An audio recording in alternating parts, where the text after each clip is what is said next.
Bonjour à tous. Une petite vidéo sûrement de qualité assez médiocre parce que c'est ma première vidéo et sûrement aussi la dernière. Aujourd'hui en allant au travail, je suis tombé sur Métro Montréal, un journal que je lis de temps en temps parce qu'il me fait beaucoup rire, une propagande vraiment de très bas, très bas niveau. Je ne sais pas si c'est écrit par des stagiaires ou des connes là, mais bon, c'est toujours drôle à lire. Et donc Métro Montréal, édition, je ne sais pas si on peut lire là, week-end 10 et 12 février 2012.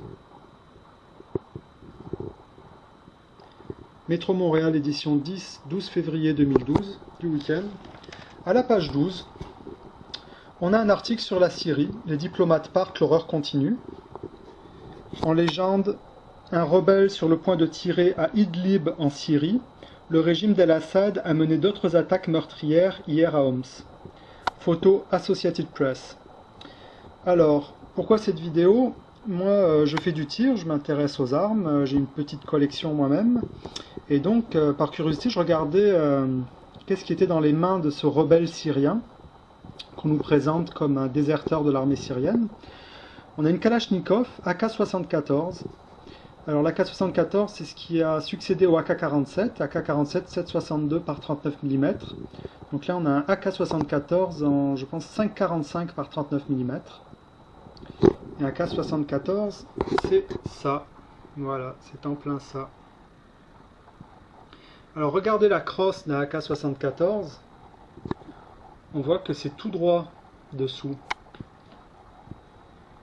Vous voyez à cet endroit là, c'est tout droit. Et si on regarde sur la photo, il y a un cran.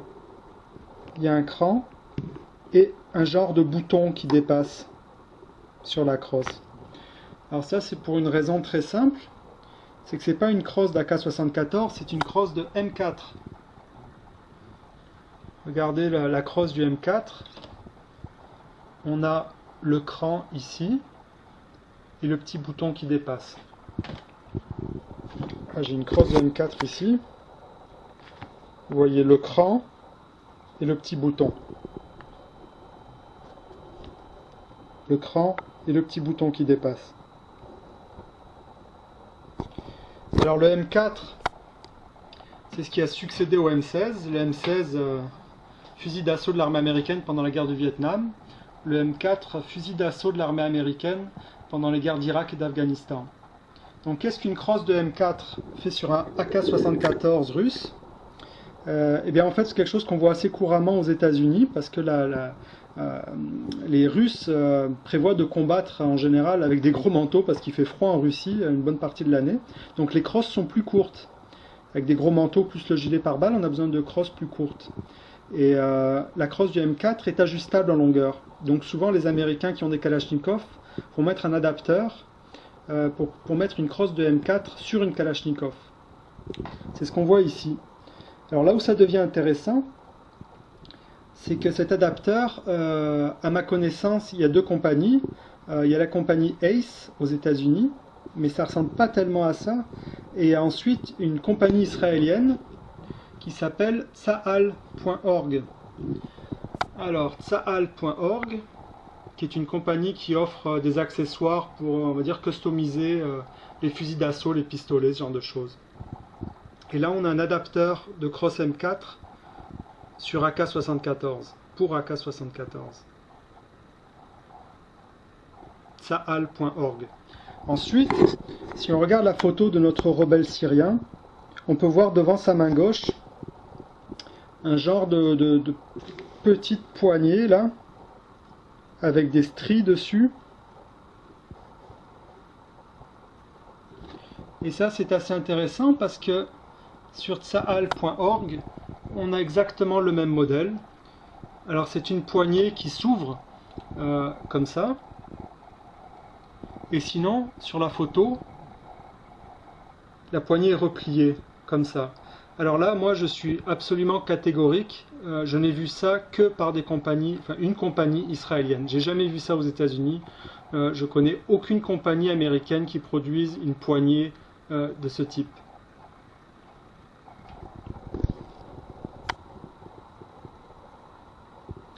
Et enfin, au-dessus de la poignée, en fait la poignée est accrochée dessus. Autour du canon, on a ce en anglais on appelle une handguard qui entoure le canon. Si on va sur un AK-74 stock sorti d'usine, alors c'est ça là, c'est ça. Alors, vous voyez, c'est en polymère et c'est tout lisse. Sur la photo, je pense que c'est aussi en peut-être en aluminium, mais sûrement plus en polymère. Et on voit qu'il y a des rails au-dessus et en dessous. En dessous, la poignée dont je vous ai parlé est fixée sur les rails. Et donc, ce modèle de handguard, il est là sur tsahal.org. Handguard pour AK-74.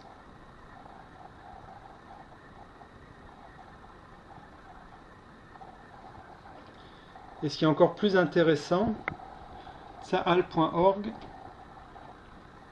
propose des kits où on retrouve tout ce qu'il y a sur la Kalachnikov de notre rebelle syrien.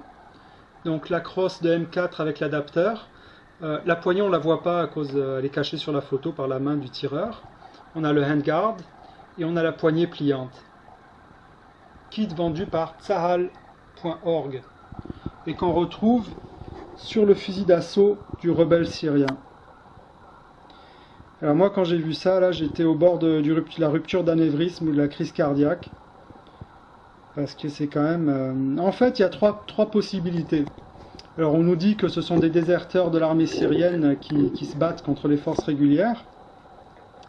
Alors soit c'est une arme qui appartenait à l'armée syrienne régulière, et à ce moment-là, c'est-à-dire que l'armée syrienne s'approvisionnait en accessoires en Israël. Ça, c'est la première possibilité. Deuxième possibilité, notre rebelle a un cousin aux États-Unis qui lui envoyait des accessoires au cas où un jour il arriverait à mettre la main sur un AK-74. Et troisième possibilité, cette arme vient d'Israël, directement ou indirectement. Journal Métro Montréal, week-end 10-12 février 2012. Un rebelle syrien avec un AK-74 et des accessoires made in Israël. Alors si on va sur tsahal.org, on peut aller à About et on a l'histoire de la compagnie avec Yitzhak Rabin, Ehud Olmert, Ariel Sharon,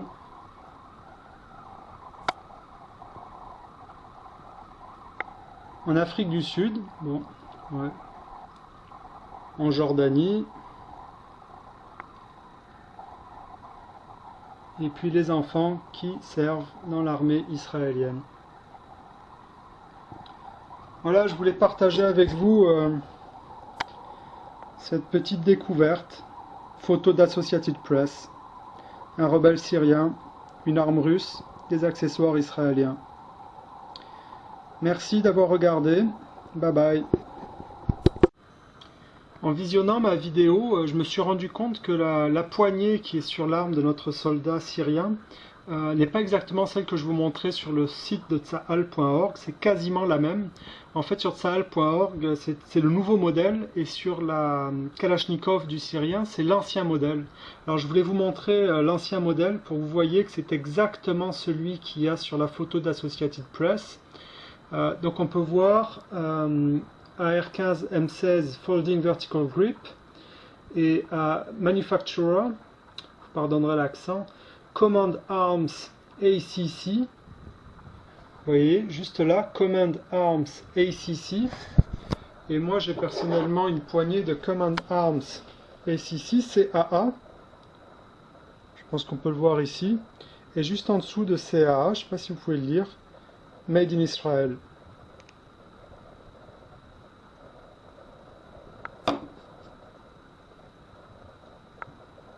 Voilà, Made in Israel by TDI Arms, CAA.